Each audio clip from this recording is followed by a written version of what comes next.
let's use the trigonometric ratios to help us find the missing sides of right triangles. Let's look at a typical example. I'm given a couple triangles up next to each other. They're both right triangles. It says find the missing sides of each, and then let's find the areas of each triangle. So I need to figure out this side, and this side. So let's figure out where to start. Well, first I'm going to notice that this is a 45-degree angle right triangle. That means it's isosceles, which means that this side here, x, is the same length as this side. So I'll go ahead and label this as x right there. Okay?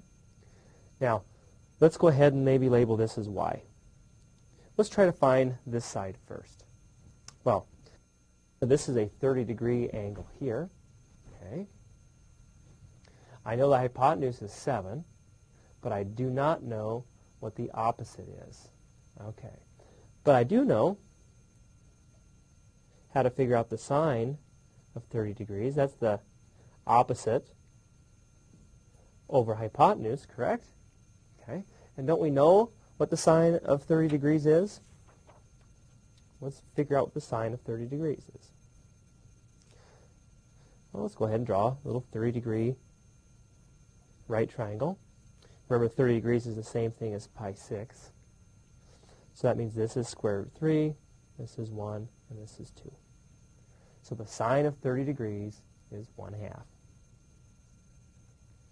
Okay? And these are things that you have to be able to do very quickly. All right, so let's go back to my problem. I knew this was a 30-degree angle. I don't know why, okay? But I do know that a relationship between y and 7. The sine of 30 degrees is y over 7. We just said that was the same thing as 1/2. Okay? So let's solve for y. I can cross multiply here. 2y is equal to 7. So y is equal to 7 over 2. No problem. Okay?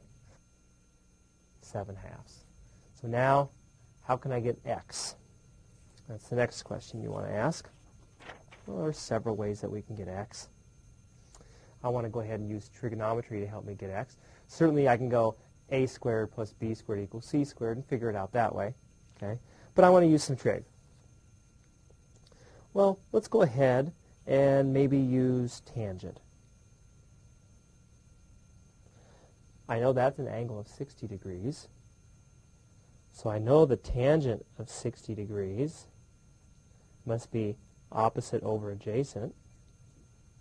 Okay? And I do know what the tangent of 60 degrees is. The tangent of 60 degrees must be opposite over adjacent, which is square root 3. If this is not easy for you, go back and do lots of those homework problems. Okay? Tangent of 60 degrees is opposite over adjacent. Okay? So I know that the tangent of 60 degrees is opposite over adjacent, which must be equal to the square root of 3, and I will solve for x. Let's see. Let's solve this thing for x. How about if I just multiply both sides by 7/2?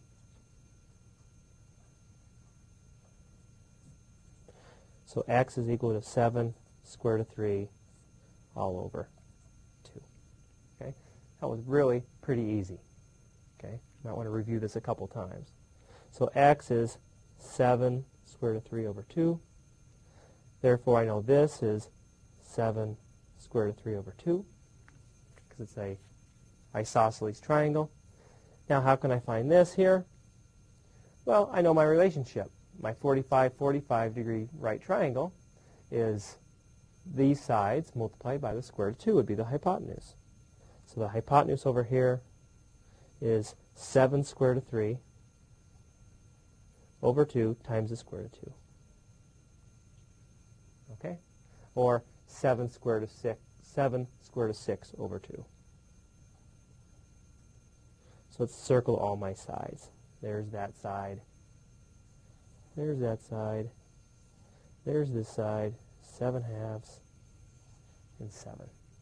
Okay? I want to look at this a couple times. It also said find the areas of each. Remember what area, formula for area was?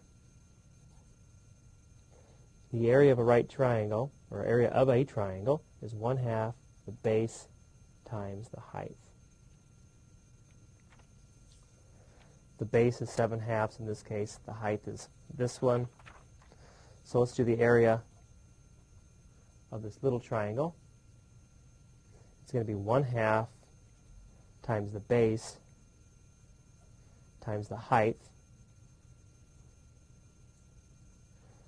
So the area of this little triangle is, let's multiply straight across, 49 square root of 3.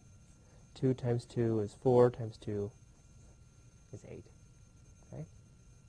Let's do the area of this one, the bigger one.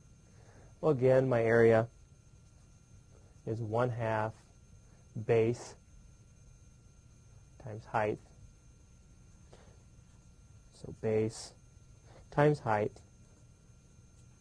And let's see if we can multiply all that out. Certainly the denominator is 8. 7 times 7 is 49. Square root of 3 times square root of 3 is 3.